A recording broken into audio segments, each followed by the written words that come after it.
नमस्ते साथीहरू, तपाईहरुलाई आजको भिडियोमा स्वागत छ।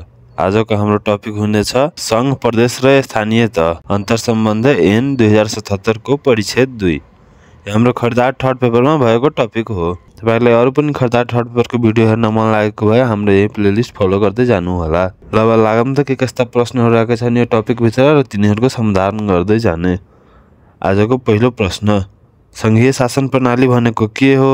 विविधता व्यवस्थापनका लागि संघीयताका सबल र दुर्बल पक्षहरू उल्लेख गर्नुहोस्।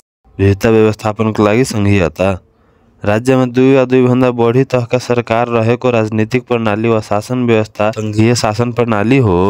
एउटै सीमा क्षेत्रभित्रको राजनीतिक शक्ति कम्तीमा पनि 2 भिन्न स्वायत्त तहमा विभाजन भएको प्रणाली संघीय शासन प्रणाली हो।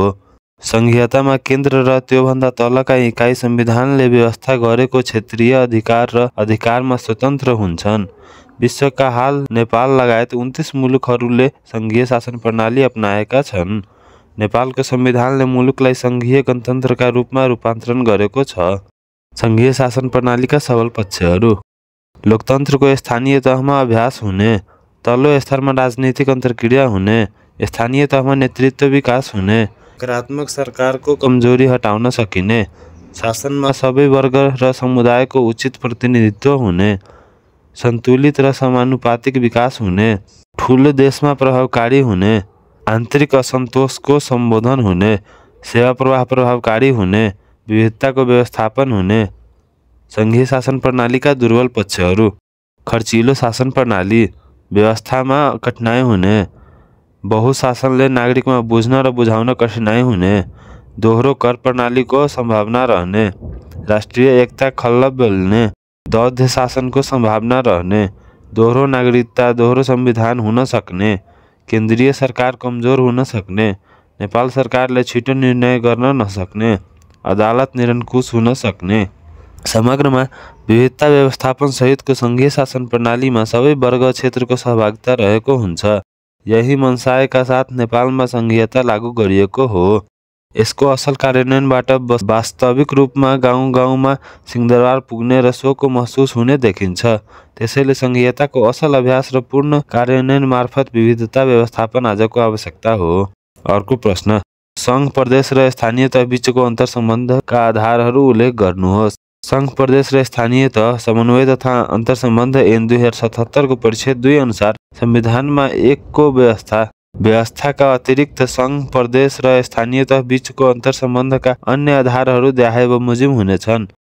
राष्ट्रिय हितका आधारभूत विषय, राष्ट्रिय गौरव र एकताको संरक्षण, राज्यका निर्देशक सिद्धान्त, नीति तथा दायित्वको पालना र कार्यान्वयन, मौलिक हकको कार्यान्वयन, राष्ट्रिय नीतिको समन्वय तथा कार्यान्वयनमा योगदान, संविधानका व्यवस्थाहरूको समग्रता र सामञ्जस्यता, लोकतान्त्रिक मूल्य र मान्यतामा आधारित समाजवाद उन्मुख अर्थतन्त्र निर्माण, संविधानको अधीनमा रही साझा हित र सरोकारको विषयमा अधिकारको प्रयोग गर्दा अर्को तहको अस्तित्व र कार्यगत स्वायत्तताको सम्मान, नेपाली नागरिक बीच सम्मान व्यवहार र सुरक्षा, कानुन, नीति, न्यायिक वा प्रशासनिक निर्णय कार्यान्वयनमा आपसी समन्वय, परामर्श, सहयोग तथा सूचनाको आदान-प्रदान, प्राकृतिक तथा भौतिक स्रोतको संरक्षण, प्राकृतिक, भौतिक तथा वित्तीय स्रोतको दिगो व्यवस्थापन र लाभको न्योचित विवरण, भ्रष्टाचार निवारण र सुशासन प्रवर्धन, पारस्परिक सहयोग र सहकार्य, समानुपातिक, समावेशी तथा सहभागितामूलक शासन व्यवस्था अवलम्बन, नागरिकलाई प्रदान गर्ने सेवाको प्रभावकारिता, व्यापार वस्तुको ढुवानी र सेवाको विस्तारमा आपसी सहयोग र समन्वय, संघ प्रदेश र स्थानीय तह बीच समन्वय तथा अन्तरसम्बन्ध कायम गर्ने सम्बन्धमा प्रचलित कानुनमा व्यवस्था भएको अन्य विषय। नेपालमा प्रदेश र स्थानीय तहले आफ्नो अधिकारको विषयमा कानुन बनाउँदा उपवादमा उल्लेखित विषयलाई समेत आधार मान्नुपर्ने छ। अर्को प्रश्न, नेपालको संविधान अनुसार संघ प्रदेश र स्थानीय तह बीच के कस्ता सम्बन्ध रहने व्यवस्था रहेको छ? नेपालको संविधान बमोजिम नेपालको मूल्य संरचना संघ प्रदेश र स्थानीय तह गरी 3 तहको रहेको छ। नेपालको संघीयता स्वशासन र साझेदारी शासनका आधारमा सञ्चालित रहेको छ। संघ प्रदेश र स्थानीय तह बीच रहेको बहुआयामिक अन्तरसम्बन्धलाई निम्न अनुसार व्याख्या गर्न सकिन्छ। एक राजनीतिक तथा कार्यपालिकीय अन्तर्सम्बन्ध। सङ्घ प्रदेश र स्थानीय तहले संविधानको अनुसूची 5, 6 र 8 बमोजिम एकल सङ्घ प्रदेशले अनुसूची 7 र सङ्घ प्रदेश र स्थानीय तहले अनुसूची 9 बमोजिम साझा अधिकारहरू उपयोग गर्ने।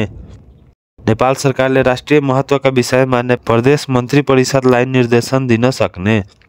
स्थानीय तहका प्रमुख, उपप्रमुख र प्रदेश सभाका सदस्यहरू रहने राष्ट्रिय सभाको निर्वाचन मण्डल रहने। स्थानीय तहबीच समन्वय, मुख्यमन्त्रीको अध्यक्षतामा प्रदेश समन्वय परिषद गठन। आर्थिक अन्तर्सम्बन्ध। सङ्घ प्रदेश र स्थानीय तहले आफ्नो अधिकारको क्षेत्रमा कर लगाउन र राजस्व उठाउन सक्ने। नेपाल सरकारले सङ्कलन गरेको राजस्व सङ्घ प्रदेश र स्थानीय तहबीच न्यायोचित विवरणको व्यवस्था मिलाउने। राष्ट्रिय प्राकृतिक स्रोत तथा वित्तीय आयोगले सिफारिसमा सूत्रको आधारमा राजस्व बाँडफाँड गर्ने। प्रदेश र स्थानीय तहले लिने आन्तरिक ऋणको सिफारिस सङ्घीय सरकारले निर्धारण गरे बमोजिम हुने। प्रशासनिक अन्तर्सम्बन्ध। नेपाल सरकारले सरकारी सेवा कार्यरत राष्ट्र सेवक कर्मचारीहरूलाई सङ्घ प्रदेश र स्थानीय तहमा कानुन बमोजिम समायोजन गर्न सक्ने। कर्मचारी भर्ना लगायतका विषयमा सङ्घीय कानुनले प्रदेश लोकसेवालाई मापदण्ड दिने। गाउँपालिका र नगरपालिकाको कर्मचारी र कार्यसम्बन्धी व्यवस्था प्रदेश कानुन बमोजिम हुने। न्यायिक अन्तर्सम्बन्ध। स्थानीय तह सङ्घ प्रदेश तथा प्रदेशले सङ्घसँग नबाझिने गरी कानुन निर्माण गर्ने। सङ्घ प्रदेश र स्थानीय तह बीचको अधिकार क्षेत्रको बारेमा विवादको निपुण सर्वोच्च अदालतको संवैधानिक इजलास हुने। प्रदेश तथा गाउँपालिका वा नगरपालिका बीच कुनै विवाद भएमा प्रदेश सभाले निर्णय गर्ने। सङ्घीय तथ्यहरू बीच विवाद संवाद गर्ने। प्रधानमन्त्री तथा सङ्घीय मन्त्रीहरू र मुख्यमन्त्रीहरू समावेश अन्तर्गत प्रदेश परिषदको व्यवस्था। निष्कर्ष। नेपालको सङ्घीयता सहकारिता, सहअस्तित्व र समन्वयमा आधारित रहेको छ। सङ्घीय सरकार बीचहरूको राजनीतिक, आर्थिक, प्रशासनिक तथा अन्य सम्बन्ध संविधान तथा अन्य कानुनले परिभाषित गरे बमोजिम हुने व्यवस्था रहेको छ। नेपालमा सङ्घीयताको प्रभावकारिताको लागि आवश्यक कानुनको व्यवस्था गर्दै उल्लेखित अन्तर्सम्बन्धलाई थप प्रभावकारी बनाउनु आवश्यक देखिन्छ। अर्को प्रश्न। नेपालले सुरु गरेको सङ्घीय शासन प्रणालीलाई प्रभावकारी तुल्याउन विद्यमान प्रशासनिक संरचनामा के कस्ता सुधारहरू गर्नु उपयुक्त होला? तर्क प्रस्तुत गर्नुहोस्। सङ्घीयतालाई सफल गराउन विद्यमान प्रशासनिक संरचनामा गर्नुपर्ने सुधारहरू। सङ्घीयताको कार्यान्वयन सम्बन्धमा बुझाइमा स्पष्टता ल्याउने। संविधान बमोजिम ऐन, कानुन एवं को प्रबन्ध गर्ने, जस्तै सङ्घीय निजामती सेवा ऐन। नमुना कानुनहरू बनाउने र लागू गर्ने। संविधानले व्यवस्था गरेका संरचनाको क्रियाशील कायम गर्ने। अधिकार र जिम्मेवारी स्पष्ट गर्नुपर्ने। वित्तीय सङ्घीयताको प्रभावकारी कार्यान्वयन गर्ने, जस्तै वित्तीय हस्तान्तरणलाई पारदर्शी बनाउने र LMBIS, PLMBIS लगायतका सिस्टम सञ्चालनका लागि तालिम प्रदान गर्ने। MTEFलाई स्थानीयकरण गर्ने। कर्मचारीको व्यवसायीकरण गर्ने। पर्फर्मिङ ब्युरोक्रेसी बनाउने। नियन्त्रण प्रकाशन सुधारमा ध्यान दिने। सङ्गठनको ओभरल्यापिङ हटाउने। अर्को प्रश्न। अन्तर्प्रदेश परिषदको गठन सम्बन्धी उल्लेख गर्नुहोस्। नेपालको संविधानको धारा 234 अनुसार सङ्घ प्रदेश बीच तथा प्रदेश बीचको राजनीतिक विवाद समाधान गर्न देहाय बमोजिम एक अन्तर प्रदेश परिषद रहने, जसको गठन विधि निम्नानुसार रहने। प्रधानमन्त्री अध्यक्ष, नेपाल सरकारका गृहमन्त्री सदस्य, नेपाल सरकारका अर्थमन्त्री सदस्य, सम्बन्धित प्रदेशका मुख्यमन्त्री सदस्य। यसरी अन्तर प्रदेश परिषदको नियन्त्रित क्रियाशीलतामा भए तहगत सरकार बीच आउन सक्ने सम्भावित विवादको समाधान हुने देखिन्छ।